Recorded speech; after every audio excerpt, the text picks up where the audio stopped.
there were no people living here.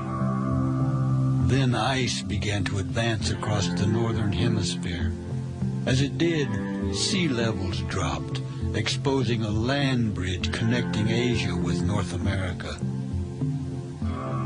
Large game animals like bison and mammoth crossed this land bridge, entering the new continent, soon followed by Asian hunters. There were probably several migrations over thousands of years, and eventually the people spread throughout North and South America before the ice retreated and the land bridge became covered by water again. There were hundreds of tribes, but each can be classified into one of several groups according to the natural environment in which they lived. The names of these groups are the eastern woodlands, the plains, the southwest, the Great Basin, the plateau, California, and the northwest coast. Each of these groups lived in an environment that was unlike the others. None of the others lived in an environment that was quite like this one, the land of the plains people. The plains is made up of gently rolling land covered by tall grass and few trees. The land is ideal for the buffalo which once roamed here. Grazing on the wild grasses, the buffalo were free to migrate hundreds, even thousands of miles, following the same pathways year after year. And where the buffalo went, the people followed. They were nomads, following a nomadic life, always on the move, never in one place for long. What would it have been like to have lived back then, to have followed the buffalo, to have lived like the plains people? We had not seen buffalo for many days. If they are anywhere near, my father would find them. He is one of the best in our village at finding the trail of the buffalo. He is called Strongbow. The other man is called Big Horse, my father's friend. I am called LAKOTA. It means red feather. I've lived for 12 winters, and usually boys my age don't get to ride with their fathers. But my father says I'll soon be ready for the hunt myself, and I must learn the ways of the buffalo. For the buffalo is all important. Without it, we would not be able to live the way we do.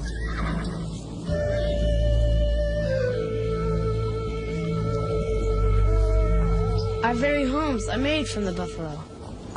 Our teepees have been sewn together from buffalo hides. A teepee makes a very nice home, and it is very quick to set up, which is a good thing because we're never in one place for long. My mother, Sound of the Wind, always sets up our teepee. She does so with help of another woman in the village. First, 3 lodge poles are set up to make the basic shape of the teepee. Thinner poles are placed between the 3 main poles. All the poles are then bound together. Shunka, our dog, enjoys watching the work. Buffalo hides are then draped over the poles. This is hard work because buffalo hides are very heavy, and a total of 18 hides are used to cover one teepee.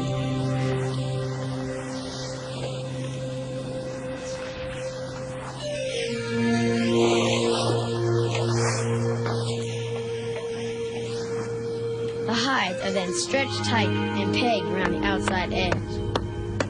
The hammer my mother is using is made from an elk antler. While my mother puts up the real teepee, my little sister runs like a rabbit, practices putting one up herself. This is how we learn things, by copying our parents.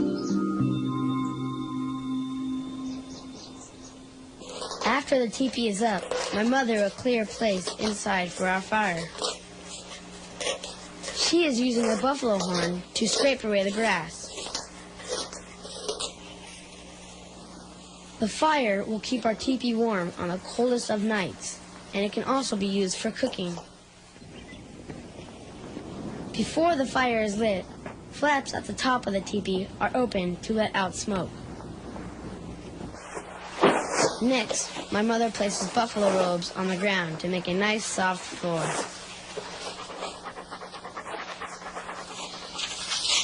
She sets up backrests. These are made out of sticks.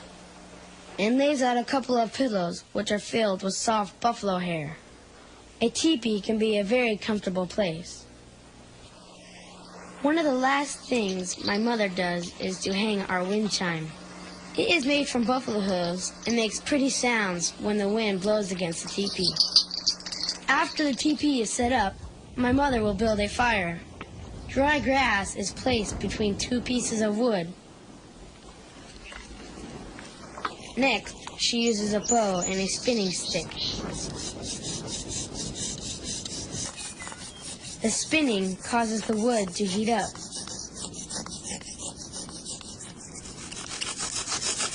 She has to spin very fast, but soon the grass begins to smoke.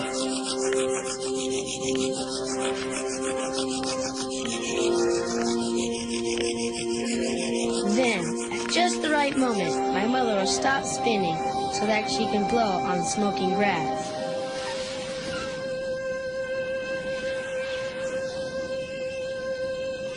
Until finally a flame appears. She'll add bigger and bigger sticks to the flame until there is a real fire.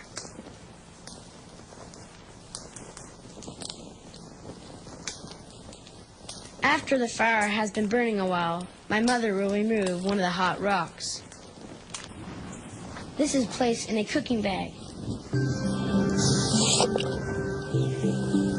The rock will cause the water to boil in a very short time. After which, my mother will add some pieces of buffalo meat, which we eat practically all the time, as well as some prairie turnips, which grow wild just about everywhere. Runs Like a Rabbit likes to add the final seasoning, in this case, some spearmint leaves. I almost forgot. The cooking bag is actually the stomach of a buffalo. It never leaks, even with boiling water inside.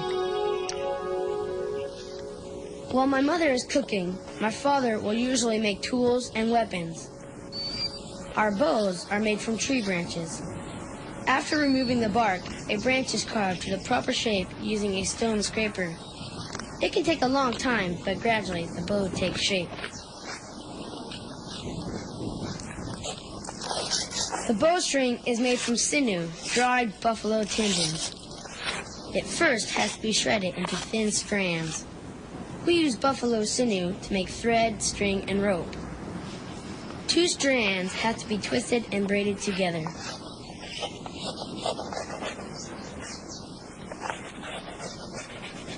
A freshly made bowstring is almost impossible to break. Arrows are made from carefully selected branches of the currant bush. The bark first has to be scraped away, again using a stone scraper. It is then sanded between 2 coarse rocks, and then straightened using a buffalo bone with a hole in it. Straightening is very important because if an arrow isn't straight, it won't fly straight.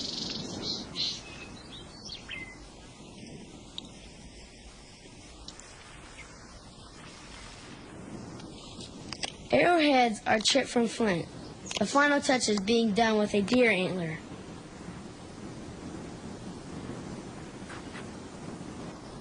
The arrowhead is then tied to the shaft with sinew. The same for the feathers. They are tied to the shaft with sinew. then covered with a coating of glue, which is made from buffalo hide. A properly made bow and arrow in the right hands is a very deadly weapon. A single shot, aimed properly, can bring down a buffalo at full gallop.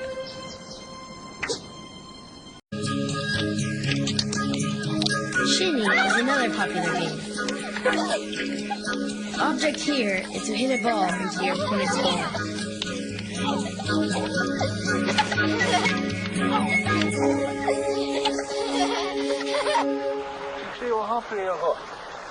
We still have not found the buffalo, and so my father decides to stop and eat.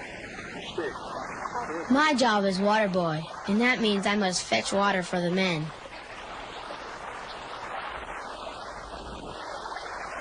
The water bag I'm using is made from a buffalo bladder.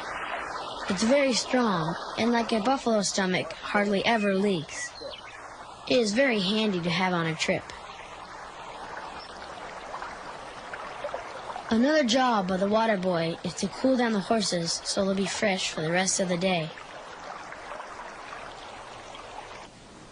Back at the village, my mother is making a new dress.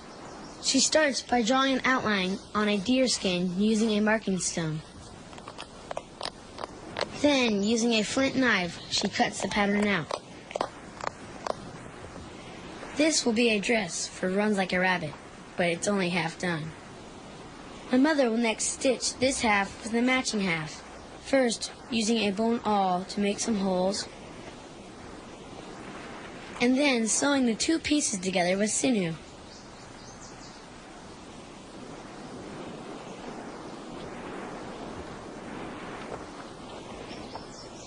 This is an everyday dress, so it won't be decorated. But many of our things are beautifully decorated. One woman in our village is well known for her beautiful embroidery. She does it by wrapping dyed porcupine quills around sections of buffalo or deer skin.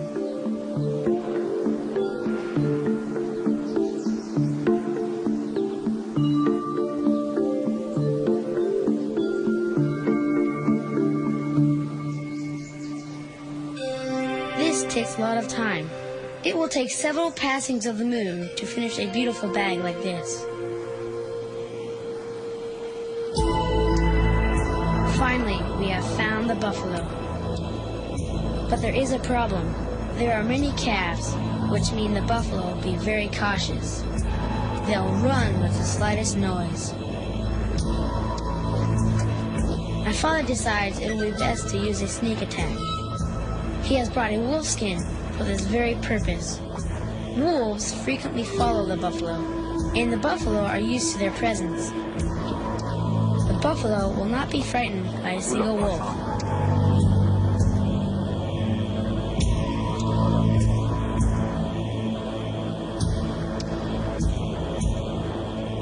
My father will hunt alone using his bow and arrow.